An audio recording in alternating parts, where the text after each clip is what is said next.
good first half, an even better second half. What are you the happiest with from this win? Hey, they came out there real strong against us, and we did a real nice job of, in the second quarter. Then we did a nice job pushing back and forcing our will, and I thought that was improvement. We didn't back down. We actually played up a little bit more, and I was excited to see that. Let's talk a little bit about your sophomore quarterback. I mentioned to you on the sidelines, he's a good one. What makes him so special at such a young age? He's real calm and cool. He's athletic. I mean, he's an athletic kid, but he's real calm, cool demeanor. And I love the way he takes what they give him, and he wants to learn the game. And he's just a smart kid overall. And I'm real impressed with him.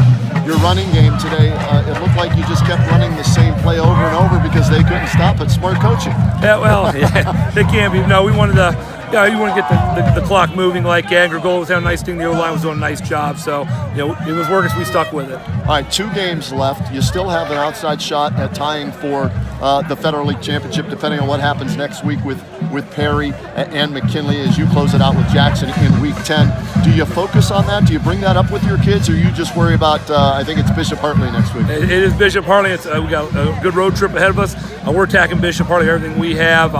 That's our playoff lives on the line there. That's the way we have to attack. That's the way we're going to play it, and we're going to give it our best effort. What would it mean for this team to get back to the playoffs? It means a lot for the team, but also a lot for the community. Coach, thanks. Congratulations on the win. Best of luck the next 2 weeks and hopefully beyond. Thank you. Appreciate it.